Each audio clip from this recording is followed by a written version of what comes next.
오늘은 종려주일 호산나 지금 구원하소서라고 하는 제목으로 함께 은혜를 나누도록 하겠습니다.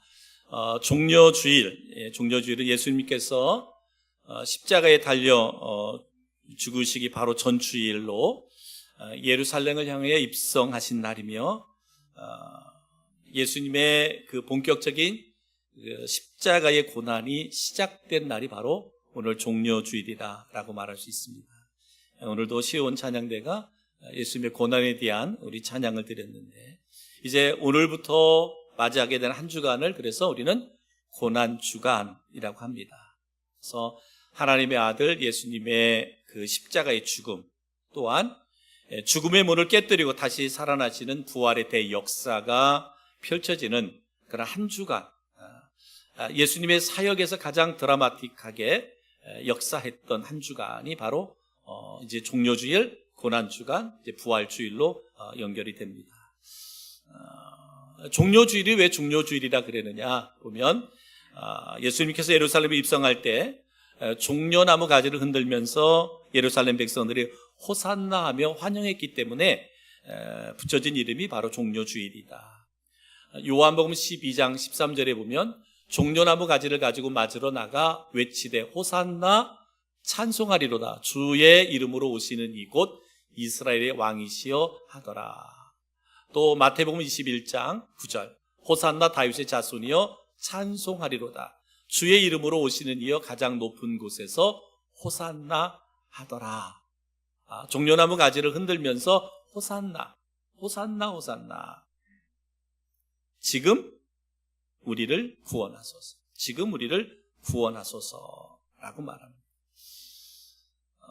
그러나 실제적으로 예루살렘의 그 무리들이 호산나, 지금 우리를 구원해 주소서라고 외쳤던 외침에는 나중에도 나오겠지만, 예수님께서 보실 때는 그것이 호산나라고 하는 것, 우리가 지금 보면 우리의 영혼을 구원해 주십시오라고 하는 의미를 담고 있지만, 실제적으로 예루살렘의 무리들이 호산나라고 외쳤던 것은 그 당시에 그들은 로마의 식민지하에 있었기 때문에 너무 힘들었어요.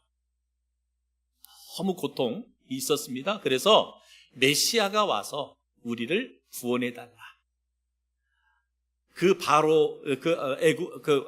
로마에서 우리를 자유케 해달라, 해방시켜달라라고 하는, 우리를 구원하소서, 지금 구원하소서라고 하는 의미가 더 담겨져 있다고 볼 수가 있습니다. 그러나 분명한 것은 주님은 이 땅에 평화의 왕, 그리고 용서와 사랑과 구원의 왕으로 오셨습니다.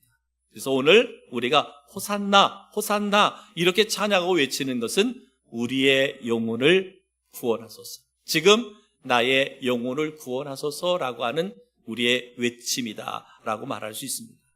그러면 오늘 이 종려주일 그리고 고난주간을 맞이하면서 예수님께서 한 주간 동안에 행하신 일들, 그 일들 가운데 어떠한 역사가 있었는가?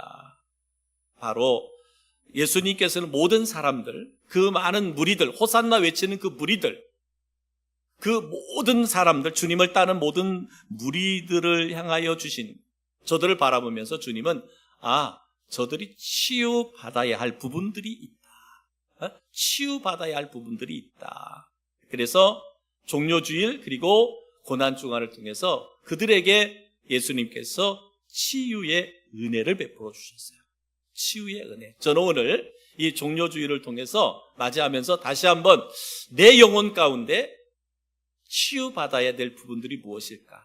예수님의 그 종려주일과 고난주간을 통해서 치유하셨던 것들이 오늘 이 시대 종려주일을 맞이하는 부활의 신앙을 가지고 살아가는 우리들에게 과연 내가 치유되어야 할 부분들은 무엇일까 하는 것을 살펴보면서 함께 은혜를 나누도록 하겠습니다. 첫 번째, 주님께서 종려주일을 통해 치유하신 것이 뭐였느냐? 육신의 질병이 치유받는 은혜가 있었다라고 하는 거예요. 육신의 질병. 마태복음 21장 14절 보면 이렇게 말합니다. 맹인과 저는 자들이 성전에서 예수께 나오매 고쳐주시니. 그랬어요. 맹인과 저는 사람들이 성전에 나왔을 때 예수님께서 성전에서 그들을 치료해 주셨다. 예수님이 십자가의 고난으로 우리를 고쳐주신다는 것을 미리 표적으로 보여주시는 거죠. 하나님은 예수님 우리의 영혼과 육체를 치료하시는 분이다. 십자가의 고난을 통해서 우리를 치료하시는 분이다. 그래서 이미 예수님의 이렇게 한 치유의 역사는 이사야 선지자를 통해서 우리에게 예언해 주셨거든요. 이사야 53장 3절, 그는 멸시를 받아 사람에게 버림받았으며 강고를 많이 겪었으며 질고를 아는 자라. 누구를 말하고 있어요? 예수님을 말하고 있거든요. 멸시를 받아 사람들에게 버림을 받았고 간고를 많이 겪었으며 질고를 아는 자라라고 말합니다. 또 우리가 잘 아는 이사야 53장 5절 말씀, 그가 찔림은 우리의 허물 때문이요 그가 상함은 우리의 죄악 때문이다. 그가 징계를 받음으로 우리가 평화를 누리고 그가 채찍에 맞음으로 우리가 나음을 받았도다. 이렇게 말씀했어요. 바로 예수님의 십자가는 치유의 십자가예요. 예수님의 십자가는 바로 구원의 십자가다라고 이렇게 말할 수가 있어요. 사랑하는 성도 여러분, 소경이 눈을 뜨고 다리 저는 자가 회복되는 그러한 역사가 있었던 것처럼 혹이라도 여러분 안에 내가 치유되어야 할 부분이 있다면 여러분 믿음으로 주님 앞에 나가셔서 주님을 만나심으로 여러분의 영혼 가운데나 육체 가운데 모든 질병이 깨끗하게 치유받는 은혜가 이 종려주일과 고난주간을 통해서 여러분의 삶 가운데 있어지기를 주님의 이름으로 축복합니다. 여러분의 믿음의 눈이 띄어지기를 바라고 영의 눈이 활짝 열려지는 그런 역사가 있기를 주님의 이름으로 축복합니다. 분명히 예수님의 종려주일 고난주간 성전에서 이와 같이 질병과 병마로 고통당하는 그들을 치료해 주셨어요. 치유의 은혜가 있었다는 거죠. 두 번째는 뭐냐? 두 번째는 이 종려주의를 통해서 고난주간을 통해서 하나님께서 우리에게 순종하는 자로 치유받는 은혜가 있어야 된다. 순종하는 자로 치유받는 은혜가 필요하다. 우리에게. 예수님께서 예루살렘에 입성하실 때 나귀 새끼를 타셨습니다. 이 나귀 새끼가 어떻게 예수님께 오게 됐습니까? 예수님께서 두 제자를 마을로 보내시잖아요.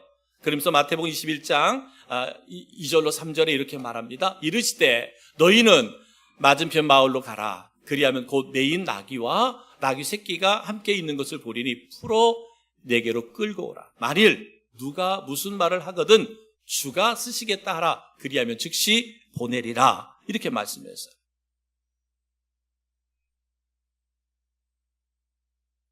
여러분, 우리가 남의 집에 가서 나귀가 묶여져 있는데 그 끌고 오면 누구예요?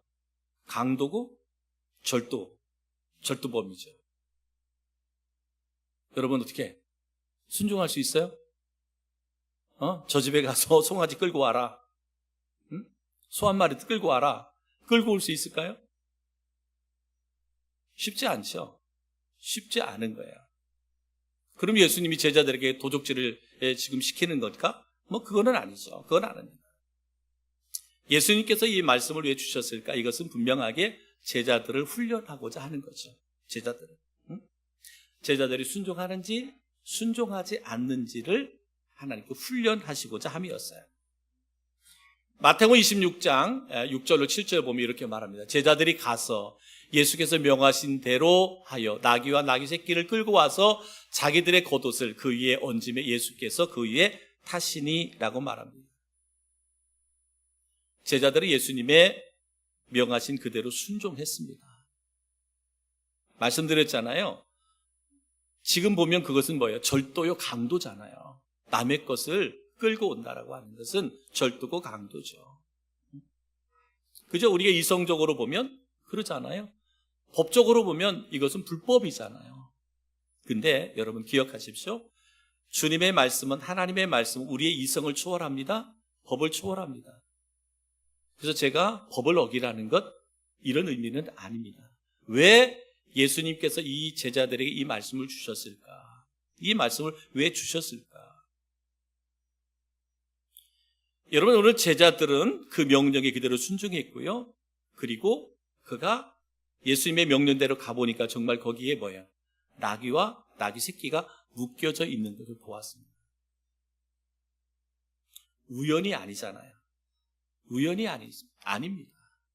이미 예수님은 그 집에 나귀가 있는 것, 나귀 새끼가 묶여져 있는 것까지도 아셨고요. 그리고 끌고 왔을 때 그것이 어떻게 순종되어지는가를 주님은 보기를 원하셨지, 주님께서 그 제자들에게 불법을 행하게 만들고자 하는 것이 아니었다라는 거죠. 나귀의 주인은 또 어땠습니까? 제자들이 끌고 오려고 할 때 분명히 왜 남의 나귀를 가져가느냐 물어봤겠죠. 그죠? 그냥 누가 모르는 사람이 와가지고 끌고 갈 때 가만히 있을 사람이 어디 있겠어요? 왜 남의 나귀를 끌고 가냐라고 말했을 때 예수님의 말씀이 나오잖아요. 예수님의 말씀이 뭐라 그랬어요? 그렇게 물어보거든 이렇게 대답해라. 주가 쓰시겠다 하라. 응? 주가 쓰시겠다 하라. 그러면 그 주인은 두말하지 않고 그 나귀를 보내줄 거다라고 주님이 말씀하신 거예요. 마태복음 21장 4절로 5절에 이렇게 말합니다. 이는 선지자를 통하여 하신 말씀을 이루려 하심이라. 일러스되 시온 딸에게 이르기를 내 왕이 되게 임하리니 그는 겸손하여 나귀 곧 멍에 매는 짐승의 새끼를 탔도다 하라 하였느니라. 오늘 이 말씀은요 어디예요? 예수님도 이미 하나님의 선지자를 통해서 주신 그 말씀을 이루려고 이 일을 이루시는 것을 볼 수가 있습니다. 이 말씀이 어디에서 시작됐느냐? 스가랴 9장 9절 말씀에 시온에 따라 크게 기뻐할지어다. 보라 내 왕이 내게 임하시나니 그는 공의로우시며 구원을 베푸시며 겸손하셔서 나귀를 타시나니 나귀의 작은 것 곧 나귀 새끼니라. 예수님께서 공생의 마지막 나귀를 타고 예루살렘에 입성하실 것을 벌써 스가랴 선지자를 통해서 예언해 주셨어요. 예수님이 이 말씀을 알고 있었기 때문에 제자들을 보내서 나귀 새끼를 끌고 오라 그랬고, 그때 누가 주인이 물어보면 뭐라고? 주가 쓰시겠다 하라. 그러면 주인이 기꺼이 내어줄 것이다 라고 하는 것이죠. 사랑하는 성도 여러분, 여기에서 보면 두 제자 그리고 나귀 주인 예수님 모두가 뭐였어요? 모두가 다 하나님의 말씀에, 예수님의 말씀에 순종하였습니다. 사랑하는 성도 여러분, 우리가 이 종료주의를 우리가 맞이하고 고난주간을 맞이하면서 하나님께서 우리에게 요구하는, 우리에게 필요한 치유가 뭐였을까? 순종하는 자, 순종하는 그리스도인으로 치유되기를 원하셨어요. 여러분, 우리가 그리스도인으로 살아가는데 여러분 얼마나 우리가 하나님의 말씀에 아멘하며 하나님의 말씀대로 순종하며 살아가고 있습니까? 때론 내 이성에 맞지 않으면, 내 이치에 맞지 않으면, 내 상황과 환경에 일치하지 않으면 우리는 하나님의 말씀을 우리는 무시하고 외면할 때가 얼마나 많이 있는지 모릅니다. 그러나 오늘 이 종료주의를 맞이하면서 주님께서 우리에게 요구하는 것, 우리가 치유받아야 할 은혜가 뭐냐? 순종의 치유, 순종의 치유. 사도 바울은 예수님이 십자가에 지신 것은 하나님의 뜻에 죽기까지 순종하셨다라고 빌립보서 2장 8절에 말씀하고 있습니다. 사람의 모양으로 나타나사 자기를 낮추시고 죽기까지 복종하셨으니 곧 십자가에 죽으심이라. 예수님이, 하나님이신 예수님도 하나님 아버지의 뜻에 죽기까지 순종하셨다라고 말합니다. 그렇다고 보면 오늘 우리 그리스도인이 예수님을 나의 구주로 믿고 하나님의 자녀로 또 천국의 백성으로 살아가는 우리가 철저하게 하나님의 뜻 앞에 순종함으로 나가는 순종의 치유가 우리의 삶 가운데 있어지기를 주님의 이름으로 축복합니다. 순종하는 자에게 하나님의 역사가 나타납니다. 순종하지 않으면 어떤 기적도 이적도 표적도 나타나지 않습니다. 성경의 역사를 통해 보면, 성경의 말씀에 보면 하나님의 말씀이 임했고요, 하나님의 말씀을 믿고 순종했을 때 그때 하나님의 능력, 역사가 나타났습니다. 기적이 나타났고 표적이 나타났어요. 순종할 때. 요단강에 발을 내디딜 때 물이 갈라지는 역사가 일어났습니다. 순종함으로 물을 떠다 줬을 때 기적이 나타났습니다. 예수님께서 보리떡 5개 물고기 2마리를 축복하시고 나눠줄 때, 그때 순종할 때 기적이 나타났어요. 오늘 이 시대도 마찬가지입니다. 여러분, 우리가 하나님의 말씀 앞에 아멘하고 순종할 때 하나님의 역사는 나타납니다. 하나님의 능력은 나타납니다.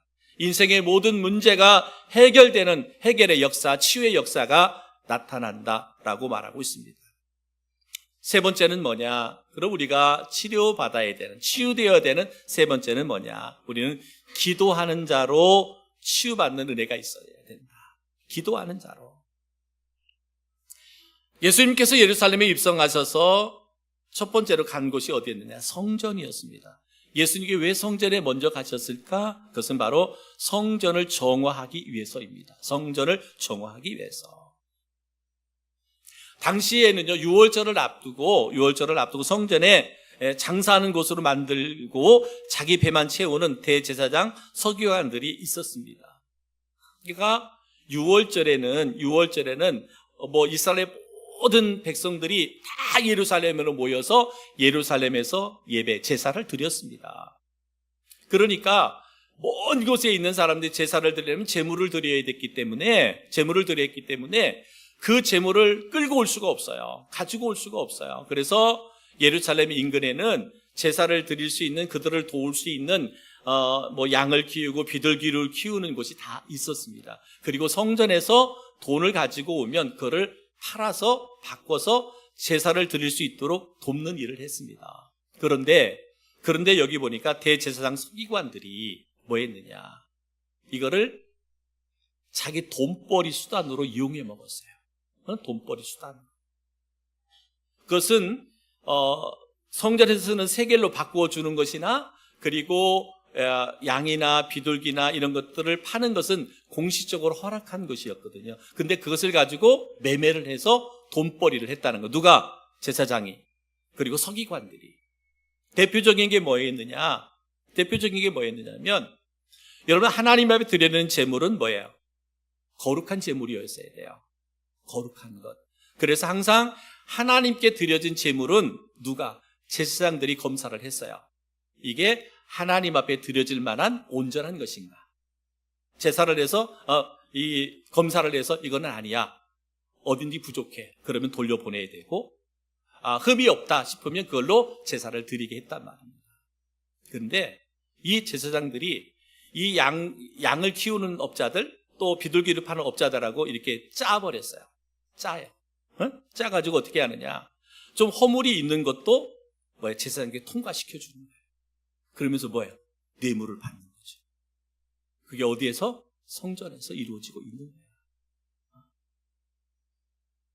자기에게 뇌물을 준 사람, 그러니까 뇌물을 준 사람이 키우는 양들은 다 통과가 되는데, 뇌물을 주지 않는 사람 거는 멀쩡한 것도 와도 양들은 퇴짜시켜버리는 거예요. 이거 뭔가 부족함이 있다. 이게 지금 성전에서 이루어지는 사건이에요. 세겔로 바꿔주거든요. 적당한 정도에서 바꿔주게 돼 있어요. 조금의 이득을 남기면서 근데 홍리를 취하는 거예요. 왜? 성전에서는 이 세겔로만 예물을 드리게 돼 있거든요. 그 로마의 화폐로 드릴 수가 없단 말이에요. 그러니까 성전세는 성전에서 드려지는 걸로 바꿔줘야 돼. 근데 거기에서 홍리를 취하는 거예요. 근데 어떻게 해야 돼요? 내가 유월절에 지금 성전에 와서 제사를 드리는데 바꿀 돈이 없어요. 그럼 어떻게? 예배 제사를 못 드리잖아요. 그러니까 더 웃돈을 받아서 바꿔주는 거예요. 이게 누가 했다? 성전에서 대제사장들, 서기관들, 종교 지도자들이 이 일을 하고 있는 거예요. 그래서 주님께서 성전에 들어가서 세겔로 돈 받고는 환전상들의 상을 둘러 엎고 비둘기 파는 자들의 의자를 둘러 엎으셨어요. 그래서 요한복음 21장 12절, 예수께서 성전에 들어가서 성전 안에서 매매하는 사람들 내쫓으시며 돈 바꾸는 사람들의 상과 비둘기 파는 사람들의 의자를 둘러 엎으시고 그랬습니다. 여러분, 이사야 56장 7절 말씀 인용해서 마태복음 21장 13절에 이렇게 말합니다. 그들에게 이르되 기록된 바 내 집은 기도하는 집이라. 일컬음을 받으리라 하였거늘 너희는 강도의 소굴을 만드는도다 하시니라. 지금 주님께서 안타까워하시는 말씀이에요. 성전은 뭐예요? 만밀히 기도하는 집인데 지금 이 성전을 강도의 불혈로 만들었다. 그래서 예수님께서 이 종료주일, 고난주간 통해서 뭐 했어요? 하나님은 이 성전이 만민이 기도하는 집으로 치료되기를 원하셨어요. 성전이, 그리고 모든 백성들이 기도하는 성전, 기도하는 사람으로 치유되기를 원했습니다. 사랑하는 성도 여러분, 저는 이 종료주일을 맞이해서 혹이라도 우리가 성전에서 예배 드릴 때 혹이라도 예배가 하나님의 영광이 아닌 내 욕심과 욕망을 성취하기 위한 예배가 되어서는 안 된다는 것을 오늘 우리에게 교훈하고 있습니다. 여러분, 예배의 중심은 하나님이지 내가 되어서는 안 됩니다. 예배의 중심은 우리가 되어서는 안 돼요. 하나님께 영광이지. 그렇죠? 하나님께 영광이 되어질 때 그 다음에 뭐예요? 우리에게 은혜가 임하게 되는 거죠. 하나님의 축복이 임하게 되는 거예요. 근데 이것이 반대가 돼버리면 어떻게 돼요? 내가 주인인 예배, 내가 중심인 예배가 드려지는 거예요. 그래서 주님께서 공생의 예루살렘의 처음에 성전에 들어가서 성전을 정화하는 그 일을 했습니다. 사랑하는 성도 여러분, 이 성전은 만민이 기도하는 집이라 그랬습니다. 만민이 기도하는 이 집에서 날마다 우리 성도 한 사람 한 사람 기도하는 성도들로 치유되고 회복되는 은혜가 있기를 주님의 이름으로 축복합니다. 예수님이 그렇게 기도하셨습니다. 누가복음 22장 44절, 예수께서 힘쓰고 애써 더욱 간절히 기도하시니 땀이 땅에 떨어지는 핏방울 같이 되더라. 겟세마네 동산에서 십자가를 지시기 전 마지막 하나님 앞에 부르짖어 기도할 때 그 기도에 그 땀이 땅에 떨어지는데 그것이 핏방울 같이 되더라 라고 하는 것처럼 간절하게 기도했습니다. 사랑하는 성도 여러분, 저는 여러분의 기도가 살아있는 기도, 생명력이 있는 기도, 능력 있는 기도가 돼서 기도 하나하나도 땅에 떨어지지 않고 하나님 앞에 상달되어지는, 그리고 응답받는 기도의 역사가 우리 가운데 있기를 주님의 이름으로 축복합니다. 여러분, 네 번째는 하나님께서 찬송하는 자로 치유받는 은혜가 있기를 우리에게 바라고 있습니다. 찬송하는 자로. 예수님께서 예루살렘에 입성하실 때 어땠어요? 많은 무리들이 뭘게요? 정말 주님을 찬송하잖아요. 호산나 찬송합니다. 마태복음 21장 9절, 호산나 다윗의 자손이여 찬송하리로다. 주의 이름으로 오시는 이여 가장 높은 곳에서 호산나 하더라. 근데 주님은 이 호산나 찬양하는 저들의 찬양에 주님이 침묵하셨어요. 왜 침묵하셨을까? 호산나, 지금 우리를 구원해 주세요. 지금 우리를 구원해 주세요. 뭐 종려 나무 가지를 막 흔들면서 외쳤던 그들의 그 찬양 소리에 왜 우리 주님이 침묵하셨을까? 주님은 아셨어요. 저렇게 호산나 우리를 구원해 주소서라고 외쳤던 저들이 이제는 조금 있으면 예수를 십자가에 못 박으라고, 호산나 찬송하던 저들의 함성이 이제는 예수를 십자가에 못 박으라고 하는 그런 함성으로 바뀔 것을 주님은 알고 계셨습니다. 마태복음 27장 22절, 빌라도가 이르되 그러면 그리스도라 하는 예수를 내가 어떻게 하랴? 그들이 다 이르되 십자가에 못 박혀야 하겠나이다. 빌라도가 이르되 어찌미냐? 무슨 악한 일을 하였느냐? 그들이 더욱 소리질러 이르되 십자가에 못 박혀야 하겠나이다 하는지라. 무리들의 찬송은 무엇이었어요?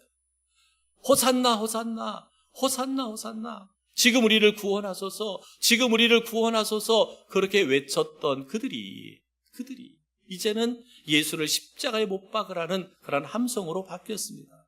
왜 한 입에서 찬송이 나오고 한 입에서 저주가 나올까? 야고보서 3장 10절로 11절 보니까 한 입에서 찬송과 저주가 나오는도다. 내 형제들아, 이것이 마땅하지 아니하니라. 샘이 한 구멍으로 어찌 단물과 쓴물을 내겠느냐라고 말합니다. 사랑하는 성도 여러분, 혹이라도 내 안에 내가 구원받았다고 하는 그리스도인 내 안에 이와 같이 단물과 쓴물이 혹 내게서 나오고 있지는 않는가?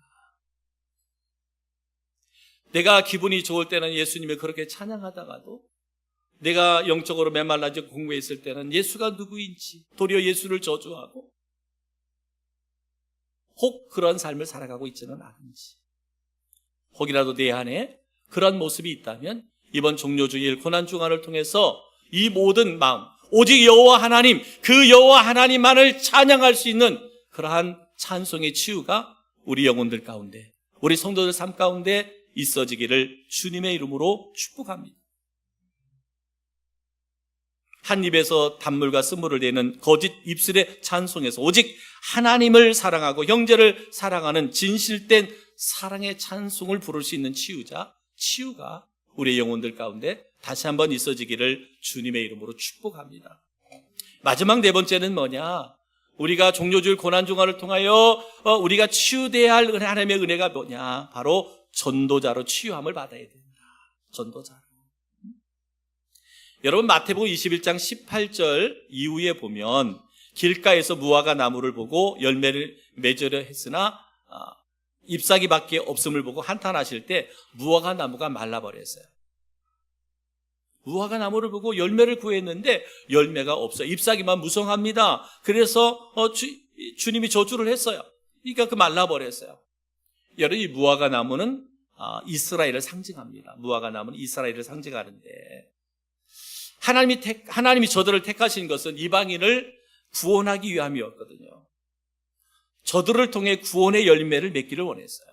이스라엘 백성을 통해서 더 많은 이방인들이 구원받기를 원하는 것이 하나님의 뜻이었어요. 예수님의 뜻이었습니다. 그런데 구원은 없고 입만 무성. 우리는 거룩한 백성이야.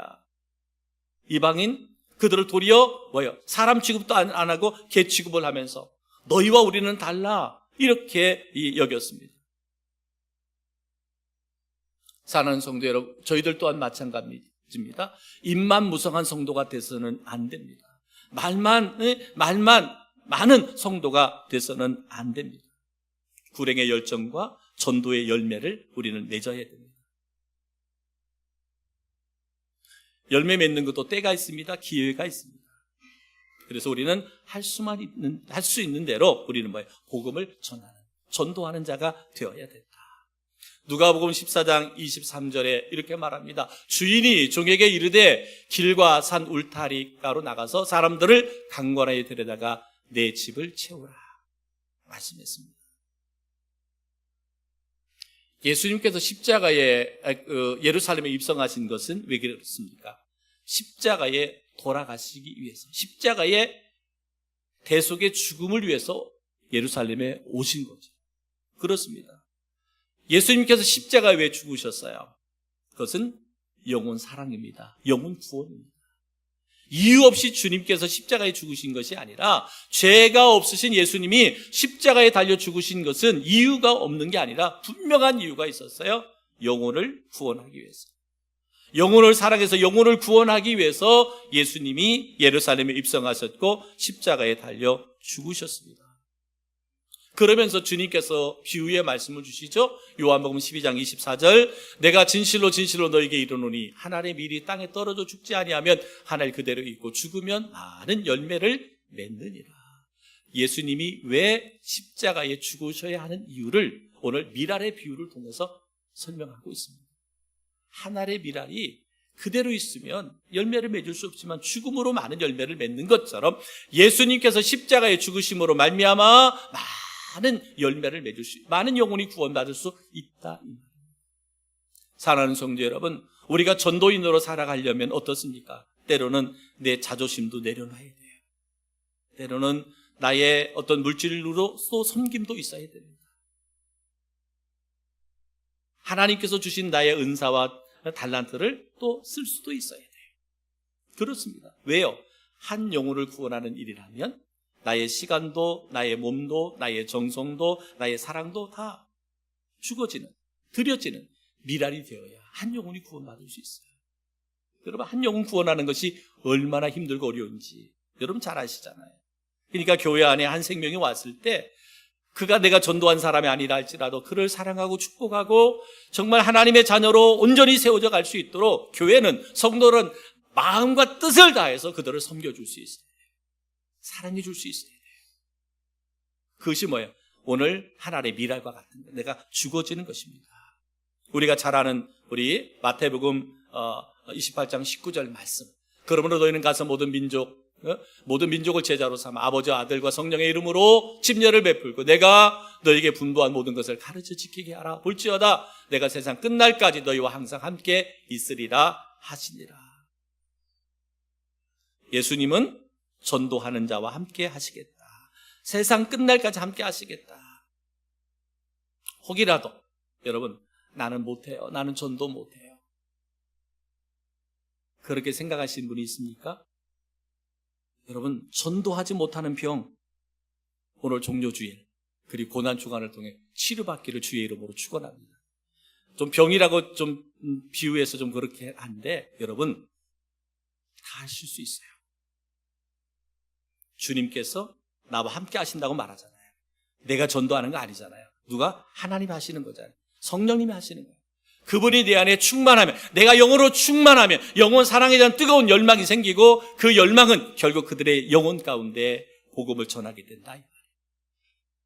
복음을 전하는 자로 치유받는 은혜가 있기를 주님의 이름으로 축복합니다. 오늘 종료주일 고난주간을 통해서 5가지를 우리에게 말씀했어요. 첫째는 육신의 모든 질병에서 치유되는 우리 성도들 되기를 주의 이름으로 축복합니다. 순종하는 자로 치유되기를 주님의 이름으로 축복합니다. 기도하는 자로 치유되기를 주님의 이름으로 축원합니다. 찬송하는, 내 입에서 하나님의 이름을 높여주는 찬송하는 자로 치유되기를 주의 이름으로 축복합니다. 또 하나는 전도하는 자로, 복음을 전하는 자로 치유되는 이번 종료주일 그리고 고난주간, 부활주일이 되어질 수 있기를 주님의 이름으로 축복합니다.